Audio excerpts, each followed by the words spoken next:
Welcome back as we react to week number 5 in the NFL. I'm going to do the old format where I have the scores around me and the standings on the bottom. So if you like this format better, let me know, or I could go back to doing the highlights, whatever the hell you guys want. But let's try this for this week.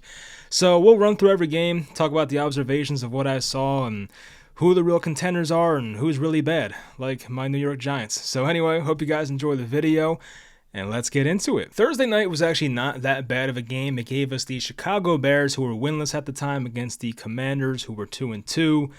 And the Chicago Bears had gone almost an entire year without winning a game. And they were certainly due. And this was known as the Justin Fields and DJ Moore game. And if you faced that stack in fantasy football, I'm sorry, you probably lost on Thursday. If you somehow came back and won, I don't know how you did it. But Justin Fields, back-to-back 4-touchdown games, passing-wise. So that's impressive. They've definitely made more of an emphasis on making him a pocket passer this year. And it was pretty ugly the first few weeks, but maybe he's starting to get the hang of this offense, and maybe things will start to work out now. I did like Fields a lot coming into this year. I've been kind of turned off by him lately, but, if he plays like this, you can work with that. His completion percentage was not that great, 15 of 29, so just over 50%. As for DJ Moore, this was his real breakout game with his new team. 8 catches for 230 yards and 3 touchdowns. He also scored the first 2 touchdowns of the game. And there was a play in this game where I thought he had another touchdown, but the ref claimed he stepped out of bounds. I'm not even sure about it. I saw some replays, and you still can't even tell. So we'll trust the refs, I guess. But the Commanders made a late half, second half comeback. They scored 11 unanswered in the third quarter. But eventually the Bears pulled away. There was a play with about 5 minutes to go. DJ Moore caught a pass and the corner bit on it, and he took it down the sideline for like a 56-yard touchdown. So the Bears get their first win. Ironically, it's the week they send Chase Claypool away. Could it be a coincidence? I don't know. It's funny because they traded for Claypool last year. Claypool never won a game as a Chicago Bear. Like, they started out the season, the Bears, 3-5. They traded for Claypool. They did not win with him the rest of the year. They get the first pick. Claypool plays the first, 4 weeks this year. They don't win. And then the 1 week he leaves, the Bears win. What a coincidence. But yeah, for the Commanders, not the best showing. Sam Howell had a good day statistically, but it wasn't as pretty when you watched it. He had 51 pass attempts for 388 yards. The Bears defense got after him, had 5 sacks in this game. So good job by the Bears defense to finally step up. And unfortunately, Khalil Herbert got hurt in this game, the running back. He might be out for a few weeks, so we'll see what happens there. But hey, shout out to the Bears getting their first win of 2023. First Sunday game is the morning game because they played in London once again. Back-to-back weeks the Jaguars play in London. I feel like we don't see that very often. I could be wrong, but I don't remember a team playing back-to-back weeks in London. Usually they'll play in London and have their bye week right after, but that's not how it worked here. But the Bills were technically the home team, but they had no home field advantage because for some reason the Bills did not fly out until Friday. So they had jet lag. They were not used to it. It seemed like the Jaguars were way more up for this game. Josh Allen showed up. He played well, had 359 yards and 2 touchdowns, and Stephon Diggs had a big game. He had 8 catches, 121 yards, and a touchdown. But the biggest storyline is the Bills' defense continues to take massive hits. Daquan Jones is out for a bit, and you have Matt Milano, one of their best linebackers, probably the best linebacker on that team. He's out for a while too. He had a fractured leg, and they're going to see how bad it is, so he'll be out for a while. Could be the rest of the year. Maybe he's back in time for the playoffs. That's a wait and see, but definitely not good news for the Bills, and they fall to 3-2 now. The Jaguars improved to 3-2. They've had some ugly offensive showings at some point. They had that game against the Chiefs at home where they had no touchdowns. But the last couple weeks, they're picking things up here. Trevor Lawrence did have a couple fumbles lost in this game. But aside from that, he did play well, made some big throws in some tight windows. Calvin Ridley got involved. Zay Jones came back and scored a touchdown. I think he got hurt once again, but everyone got involved, and even the running back Travis Etienne had a big game. Etienne had 26 carries for 136 yards and 2 touchdowns. He was the one who pretty much put the final nail in the coffin here with his 35-yard touchdown run on a 2nd and 8 late in the fourth quarter. The Bills came back with some garbage time, got a touchdown, but their onside kick went out of bounds, and that was all she wrote. So a good win by the Jaguars. They've won back-to-back games here after starting out the season 1-2. So it was a bit scary when they lost by 20 to the Texans, but they seem like they're back in rhythm. They're back in first place now, so that's good to see for them. As for the Bills, I would not stress too much. I mean, yeah, you're still in second place. The Dolphins look good, but based on how last week went when they played the Dolphins, I wouldn't be that concerned, but, it's going to be a battle the rest of the year, so we'll see who wins the East. But, yeah, the Bills are still one of the better teams in the league. The problem is a lot of their defense is very injured, so we'll see how that goes. Luckily for the Bills, they get to play the Giants and the Patriots in back-to-back weeks, and they probably have the most inept offenses in football right now, so the banged-up Bills defense gets a gift by playing offenses that can't score. For the 1 o'clock games, we start with the Texans at the Falcons. This was a close spread. I think it was Falcons -2 at kickoff, -2.5 actually. That's what it closed at. I got the Falcons at -1.5, thank God, and they actually won by 2 points. So I'll take that from a betting standpoint. But this game was set up for Desmond Ridder, the man who has never lost a home game yet as an Atlanta Falcon. They gave Ridder the ball down by 1, I think it was. What was the score? Yeah, 19-18, down by 1. Desmond Ridder started on his own 35-yard line, or 25-yard line, sorry. So touchback, and he made some big throws. I mean, he made that one throw to Drake London down the sideline for a 23-yard gain, and that set them up for, field goal range. They basically took a knee, I believe it was. They gave it to Younghoe Koo. 19-21 score. Younghoe Koo knocks it through. The Falcons win as time expires. That all works out perfectly. So, the Falcons, they're not the most fun team to watch. It's not pretty, but they do get it done here. I really can't say anything that bad about that. I feel like the Falcons defense has been kind of good this year for the most part. It has not been as bad as I thought it would be. But they improved to 3-2. I mean, as I said, it's not pretty, but that's what Arthur Smith kind of does. He drags out these games, and the Falcons were able to score 2 touchdowns in the fourth quarter and make this comeback. I mean, Desmond Ridder, from a statistical standpoint, played very well. 28 of 37, 329 yards, 1 touchdown, no turnovers. So that's a great game for the second-year quarterback. As for the rookie quarterback, C.J. Stroud, he was 20 of 35, 249, 1 touchdown, no turnovers. He still has no interceptions yet, so that's, something to keep an eye on. I forget if he broke the record or not, but I know Dak Prescott had the record for most passes to start a career without an interception. I believe that was 2016. But the thing is, Dak had such a better supporting cast as compared to Stroud. Like, we know Stroud has a bunch of offensive linemen hurt. His skill position guys are not phenomenal. I mean, Pierce is a pretty good running back, and Nico's a good wide receiver, but it's not like this is Des Bryant and Ezekiel Elliott. Like, it's a much different situation. So Dak had a better situation, but C.J. Stroud so far has impressed, and it's unfortunate they lost this game. This is one they probably let get away from them, and they're probably thinking, how the hell did we lose to Desmond Ridder on a game-winning drive? But it is what it is. Got to give those guys credit. I expected a much better game from Bijan Robinson from a rushing standpoint, but it wasn't all that great. Bijan had 14 carries for 46 yards. He was bottled up.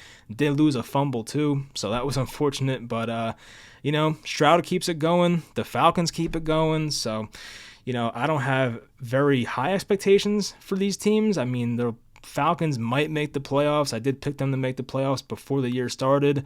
The Falcons have some winnable games coming up. They actually don't play an elite team for a while here. So that was one of the reasons I was high on them, or kind of high on them, because their schedule was pretty easy. They play the Commanders. The Falcons are home in that game.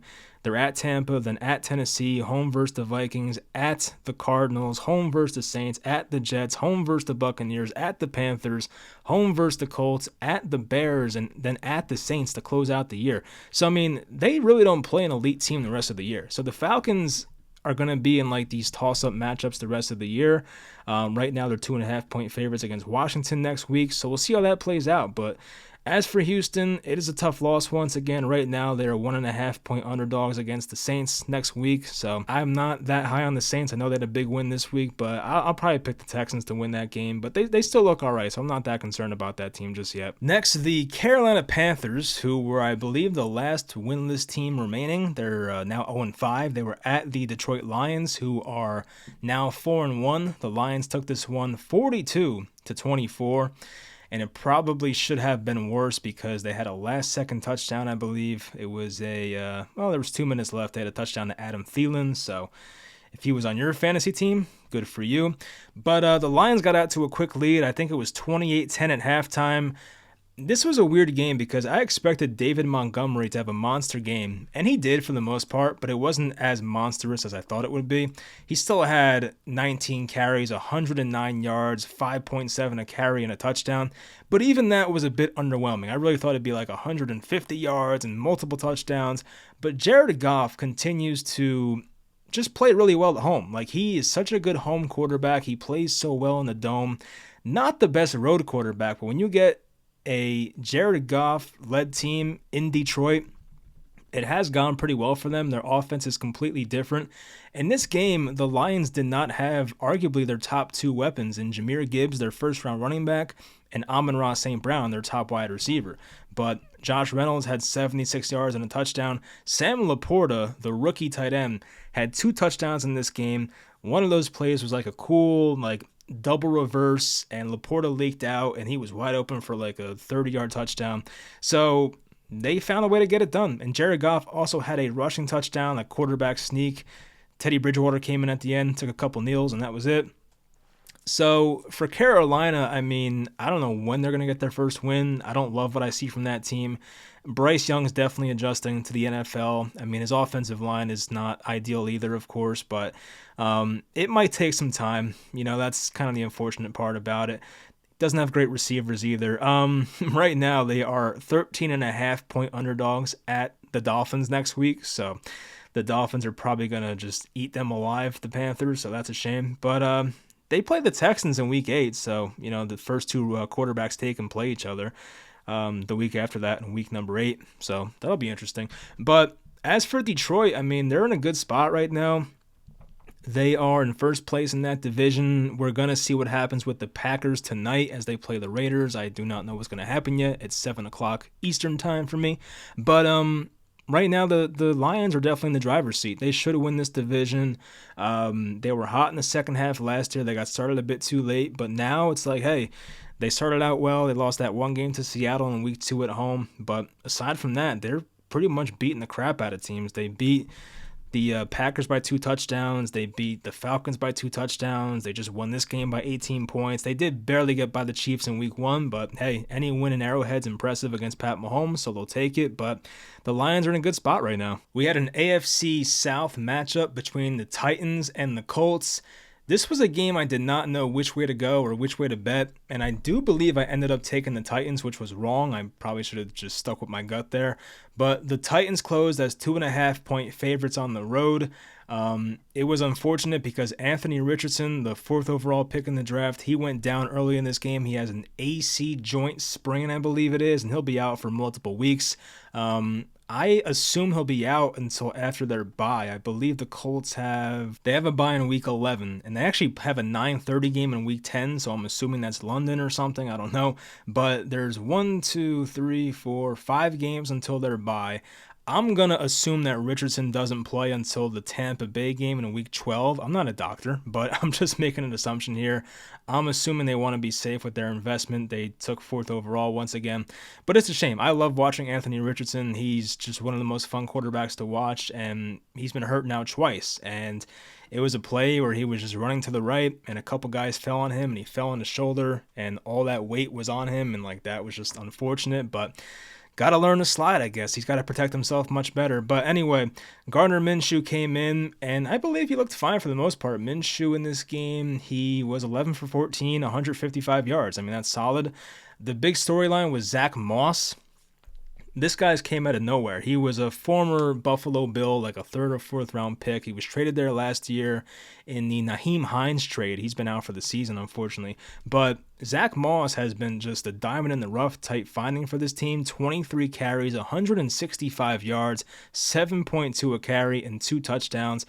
And best of all, his backup, well, not his backup, technically the starting running back for the Colts, finally got his money.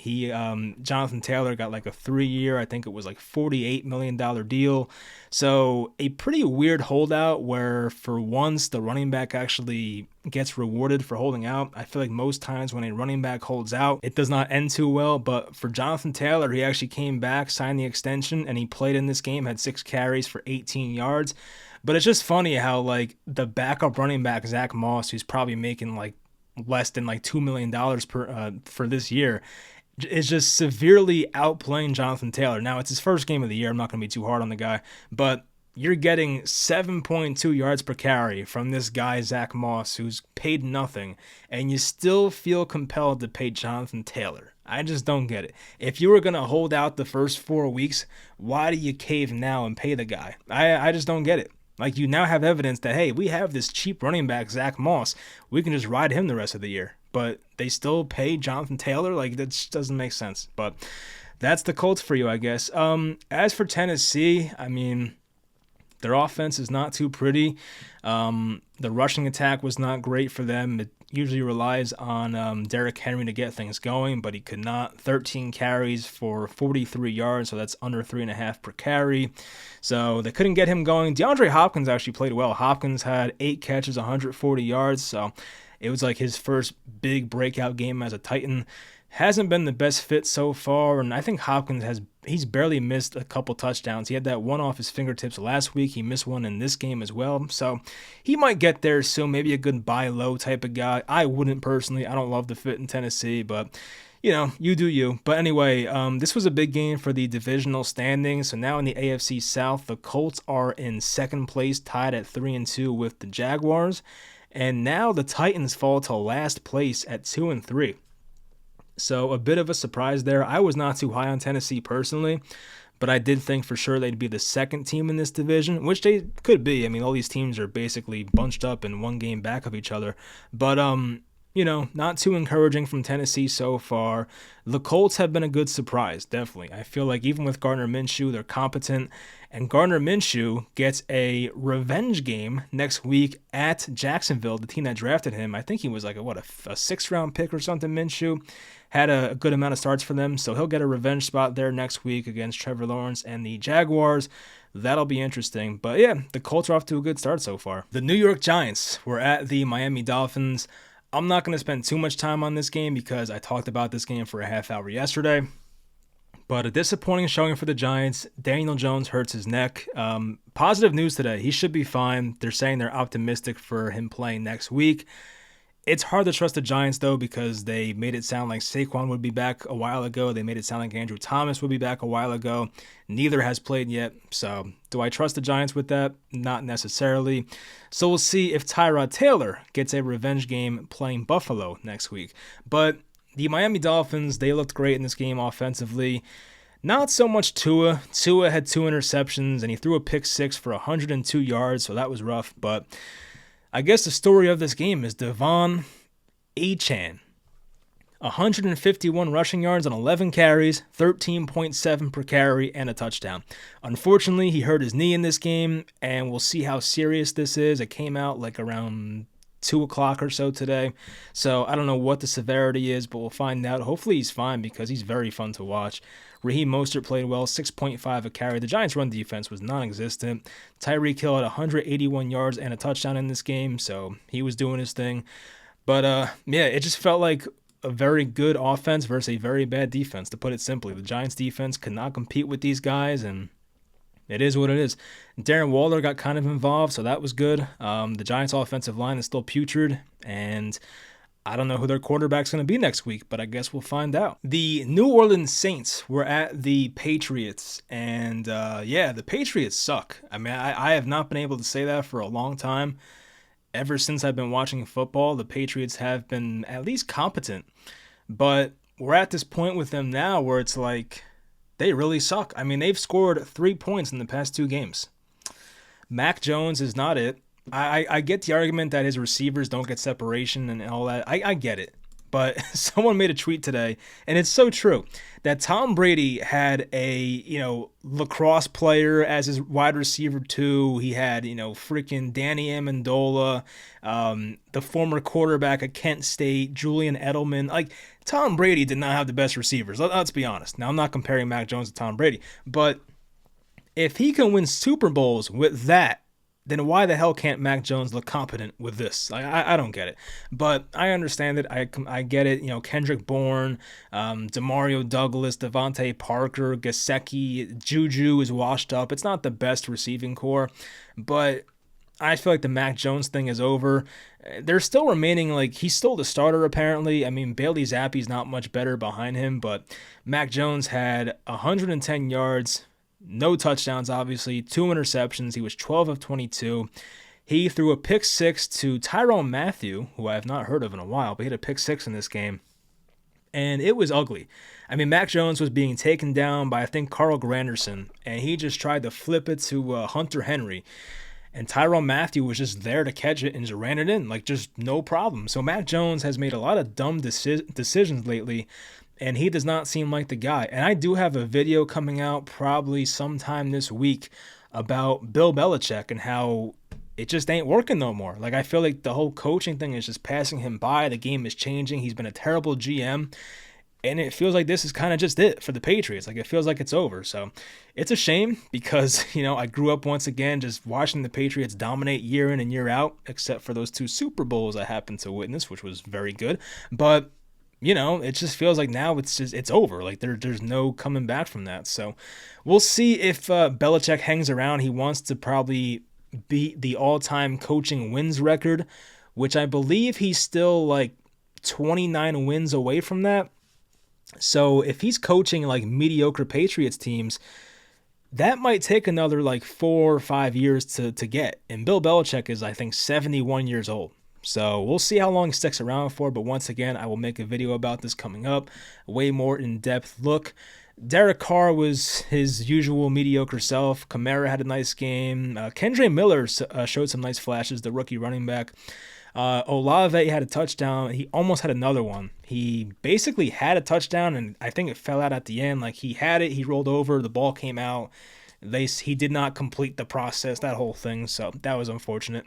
But, yeah, a dominant win. The Saints win this one 34-0. I'm still not that sold on New Orleans, but what this game taught me is that the Patriots are indeed that bad. Next is the Ravens at the Steelers, and this probably is the ugliest game of the entire week. It does not get much worse than this. I mean, this was I feel like when these two teams play each other, it's the most grimy football you can ever watch. It was 10-3 Ravens entering the fourth quarter, and the offense for the Steelers could get nothing going. I'm out here thinking to myself, holy crap, Kenny Pickett is really that bad. And, he made that one throw in a key situation to George Pickens for a touchdown, but Kenny Pickett still looks awful. I cannot sugarcoat that. I really thought coming into this year that Pickett was going to take a step forward. In my bold prediction video, which it's a bold prediction, so don't be too hard on me, but I had Kenny Pickett as a dark horse MVP candidate, and the guy stinks. I mean, they're talking about benching him for Mitch Trubisky. I mean, I'm kind of out on Kenny Pickett, unfortunately. He just looks awful. They got it done, but it was because of the defense. They got a safety in this game as well, the defense, so just a crappy game for the Steelers offense. But Lamar Jackson and this Ravens offense, they're also pretty interesting because they must have had 3 touchdowns that were drops. There was one that went through Mark Andrews' hands. There was a bad drop by Nelson Aguilar. Some things never change. Went right through his hands. A great deep ball by Lamar Jackson, and that went for nothing. So, yeah, I mean, this Ravens offense is weird. They're trying to be this air raid passing offense, and it's just just use Lamar's legs. That's the best part about Lamar. He's a fine passer, but come on, you're not even using him to his full abilities. Lamar Jackson only ran for 45 yards, only 6 rushing attempts. I mean, just not enough. I want Lamar having at least 60 rushing yards per game. But yeah, his receivers let him down in this game, and Odell came back and had 2 catches for 13 yards. I think he got hurt again, so poor Odell. Rashad Bateman, he was the guy who dropped the other touchdown. Rashad Bateman had a touchdown right in his chest. He dropped that too. So 3 touchdowns that were dropped by the receivers of the Ravens. It was ugly. Then you had the big throw to George Pickens in the fourth quarter, and they got it done. So I still don't think the Steelers are that good. I have my concerns, but the Steelers right now are in first place technically, and the Ravens are in second place with the same record at 3-2. The Bengals were at the Cardinals, and this will probably be known as the game where, Joe Burrow finally got on track, and Jamar Chase had his biggest game of the year, biggest game of his career probably. I mean, Jamar Chase set the record in Bengals franchise history for most receptions in a game. He had 15 catches, 15. And this was a game without T. Higgins, so he stepped up. Chase had 15 receptions for 192 yards and 3 touchdowns, a crazy game for him. Joe Burrow had 317 yards, 3 touchdowns, and 1 INT. I think the INT was the receiver stopped running or something. I don't think it was Burrow's fault. I could be wrong, but I feel like I saw that. Speaking of INTs, Joshua Dobbs came back down to earth. He was 15 of 32, yikes, 166 passing yards, 5.2 yards per attempt, 2 touchdowns to 2 interceptions. He was sacked 3 times. So, I'm not going to say the luck has ran out. I think Joshua Dobbs is still kind of good, but this was a game where he looked his worst by far. So that was kind of rough to see, unfortunately, but this Cardinals team continues to fight, but they just aren't good enough yet roster-wise. They'll probably get there at some point, but this is not the year, of course. The time of possession was crazy in this game, too. The Bengals had the ball for 38 minutes compared to the 21 minutes for the Cardinals. So just a rough game for Arizona. It is what it is. The Bengals had to get on track at some point. They're 2-3 now. Cardinals fall to 1-4, so not much of a surprise. I picked Arizona to cover the spread. It was what was it again? I forget what it was now. It was 4.5, 5.5, something like that. 3.5. Wow. Okay, 3.5 for Arizona as underdogs, but they did not cover, unfortunately. So the Bengals get on track, and we'll see if that can stick. They play the Seahawks next week, coming off a bye. Next, we have the Eagles at the Rams. The Eagles covered in this one. They won this one 23-14. This game probably should have been closer than it was. I feel like Stafford had a decent game. He did miss a throw to Tutu Atwell, which would have been a 60-yard touchdown. It would have actually given the Rams a 21-20 lead, but he just overshot it. So if he hits that throw, it's probably a different game. But the Eagles, they continue to play pretty well in the fourth quarter. A lot of field goals in this one they settled for, but it worked out. I mean, the Eagles do just enough these days. They're not dominant so far, but they're still winning these games. Them and the 49ers remain undefeated. I do believe those two teams play each other at some point. This is crazy. So the Eagles have a 4-week stretch from weeks 9 to 13, or even 9 to 14. Wow, this schedule is crazy. So the Eagles play the Cowboys, the Chiefs, the Bills, the Niners, and the Cowboys in a span of 5 weeks. And even at Seattle the week after that. That's 5 or 6 games of sheesh. That is a rough schedule. So I highly doubt they remain undefeated for a long time, because that schedule is just, I don't know how you do it. But the Eagles do play the Dolphins in a couple weeks. That'll be fun to watch. But I mean, yeah, their offense was moving the ball between the 20s, but I feel like their red zone efficiency was not that great. I mentioned they settled for a lot of field goals. They won the time of possession by a lot. So the Rams, I mean, they tried to have a better offense with Cooper Kupp, and he came back, Cooper Kupp, and had 5 catches for 50 yards on the first drive. It was like he never missed anything. That's him and Stafford are just so in sync. But even Puka Nacua still had a touchdown, so he's still going. It seems like those guys can coexist, so that's good to see. But yeah, I feel like the Rams, they probably could have kept this game closer, but after the Jalen Hurts 1-yard touchdown, which they must have had 5 of those plays where they had the tush push, or what's it called? It's the Philly brotherly shove. That's it. I knew it was some kind of Philly pun, but yeah, the brotherly shove, that probably happened 5 times in this game. And it annoys me because on one of those, there was a clear false start by, I think, Landon Dickerson it was, and they just don't call him. This happened last week too, where there was a clear false start in the overtime against Washington. They don't get called for it. I'm not trying to be a salty Giants fan. I don't care about that, but I don't know. We'll talk about the refs later in that Chiefs game. That was crazy too. But I mean, the Rams, I mean, they're competitive right now. They just got to keep Stafford healthy, and like maybe they find a way to make the playoffs. They get the Cardinals and the Steelers back to back, so that could be two very winnable games there for the Rams. The Jets were at the Broncos, and there was some drama in this game, of course, because of the preseason quotes about, Sean Payton talking about Nathaniel Hackett, who was the coach of the Broncos last year, and Sean Payton kind of called him out. And then Aaron Rodgers came out and said, hey, keep my coach's name out your mouth. And, it would have been much better if Rodgers played in this game, of course, for the drama. But still, the Nathaniel Hackett and the Jets, they get their revenge, I guess. They win this one 31-21. A big late fourth quarter touchdown by Quincy Williams, the Jets linebacker, returned a Russell Wilson fumble. Actually, no, it was Bryce Hall who ran the fumble back, but Quincy Williams forced the fumble, and that gave the Jets a late 31-21 lead. That was the final score. This game went back and forth for a bit. Breece Hall had a long 72-yard touchdown. The Jets came out and said last week that they are taking all the restrictions off of Breece Hall coming off the ACL. He's a full go. He looks so much better than Dalvin Cook, who looks pretty washed at this point, unfortunately. But, so Breece Hall, I hope you bought low on him in the fantasy, because that man's going to be a probably top 10 running back the rest of the year. The Broncos offense, I don't know what to say about this team anymore. Like, I feel like they have enough personnel to make it work. Cortland Sutton had one catch in this game, so they didn't even use him right. Jaleel McLaughlin, the running back who came out of nowhere, actually played well. 9 carries, 68 yards. He did have a receiving touchdown as well on a crazy one-handed grab. It was like a screen pass where Russell kind of threw behind him. He made a nice one-handed grab and ran the screen in for a touchdown. So, yeah, Jaleel McLaughlin has some upside. He's a good player, it seems like. He might be like the Alvin Kamara of this new Sean Payton offense in Denver. We'll see if he can fill those type of shoes, but I don't know. I just like the Broncos should be better once again. I just don't get it. I feel like Russell Wilson's numbers have not been that bad. He threw for just under 200 yards, 2 touchdowns, no picks. He was sacked 4 times. Him and Zach Wilson had pretty similar stat lines. Zach did throw an interception, so that's kind of the Zach Wilson experience. But I feel like Zach wasn't that bad. Of course, the Breece Hall touchdown put them over the edge. And Breece on the day had 22 carries for 177 yards, 1 touchdown. That's 8 yards per carry, so pretty good.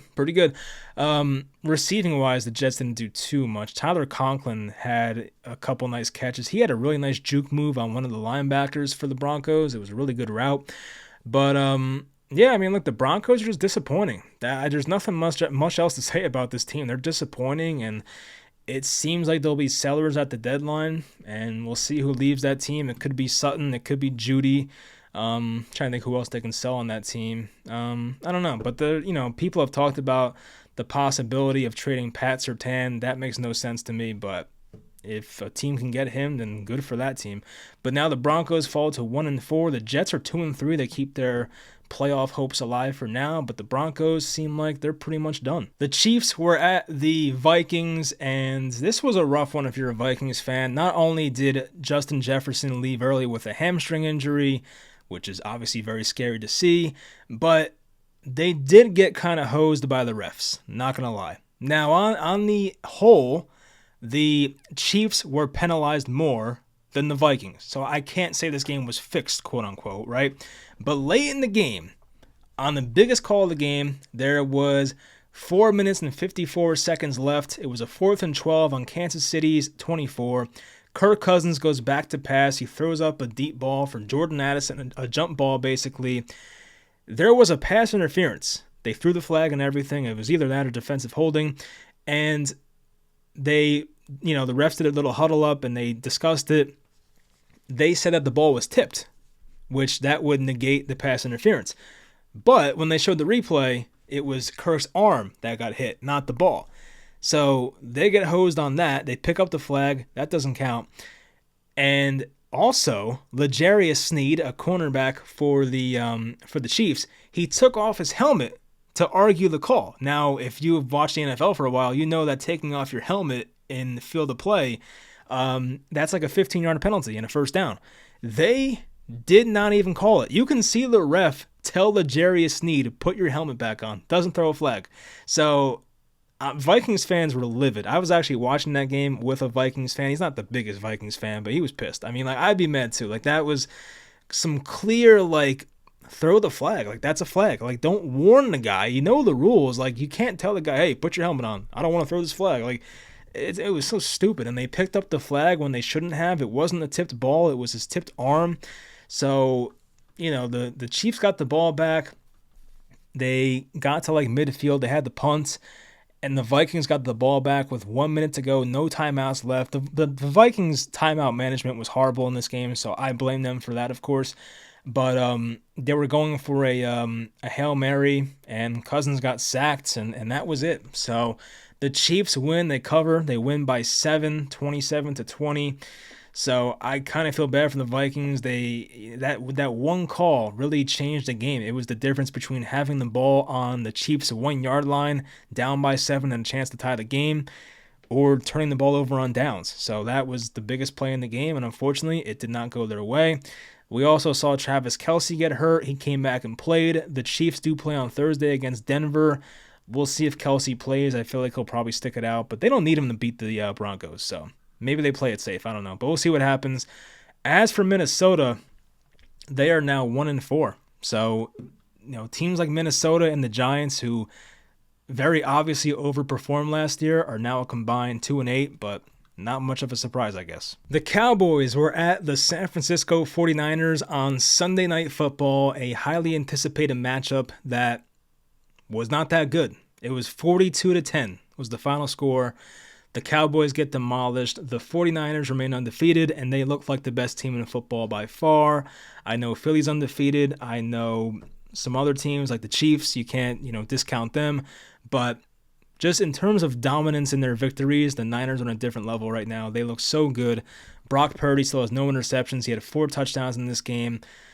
He was 17 of 24, 252 yards, only sacked 1 time. I mean, compared to Dak Prescott, who looked horrible, 14 of 24, 153 yards, 1 touchdown, 3 interceptions, and some of those were bad interceptions too. This game did produce some funny memes because obviously Trey Lance, the former Niner, is now the backup quarterback for the Cowboys, and they were saying all week how Trey Lance kind of was going to give the Cowboys some inside information about what the Niners' tendencies are, what their play calls are, and blah blah blah. Because he was in the he was on the Niners back in the preseason, so he probably knows a lot of their plays and whatnot. But based on how this game went, that advice did not matter. I saw one tweet was funny as hell. It was something like it was a guy looking guilty, and the caption was Trey Lance telling Dak Prescott the wrong plays just so he looks bad and Trey Lance can take his job or something. It was funny. So, Trey Lance did not get in the game. I don't even think he's active on game days, but Cooper Rush finished out the game. Dak looked terrible. I still think the Cowboys are fine. They'll make the playoffs. And, Micah Parsons tried to downplay this and say, oh, we're still in the same category with the Niners. I mean, you can't lose by this many, by 32 and say, yeah, we're still in the same. Nah, that's rough. So, poor Cowboys is what it is. It kind of, lowers their legitimacy of being a Super Bowl contender. But you never know. Maybe Purdy gets hurt or something. I don't know. Something could happen. But I have been so impressed with Brock Purdy. I was definitely a guy doubting him coming into the year. He has shut me up so far. He made some big boy throws in this game. He was hitting Ayuk in the second level for, some nice catches and over linebackers, some perfect looking throws, throwing with anticipation. There were some nice throws by Brock Purdy, so I'll give him credit. Even Tony Pollard was bottled up. McCaffrey was only held at 2.7 per carry. So usually when you do that against him, you would think the Cowboys were much better, but they weren't. Jordan Mason came in, had some nice runs. He was 10 carries for 69 yards. So a good job by him. I'm trying to see the defense for the Niners score. I don't think they did. No. George Kittle did have 3 touchdowns. I forgot to mention that. And just for shits and giggles at the end, they gave Kyle Juszczyk a touchdown because they were up 35-10. Sort of hey, who wants a touchdown? Let's give it to Kyle Juszczyk. And they just gave it to him. So, Yeah, just a crappy game if you're a Cowboy fan, a real slap in the face and bring them back to reality type of game. But as I said, I think Dallas will be fine. They'll be in the playoffs, and the playoffs are different, so we'll see what happens there. But Dallas is in second place in the East, still in a wild card spot. So we'll see what happens there. Anyway, that's gonna do it. We have the Packers at the Raiders tonight. The Packers are without Aaron Jones, which really screwed me in fantasy. I don't even know who to start. There's a couple backup running backs I'm deciding between, but I don't know what's going to happen. I think I'll put Patrick Taylor and just hope it works out. I don't need much from that guy. Just give me 5 points and I'll be content. But anyway, that's going to do it for the video. Hope you guys enjoyed. If you like this format more, let me know, or we can go back to the old one. Doesn't matter to me. And I'll talk to you guys next time.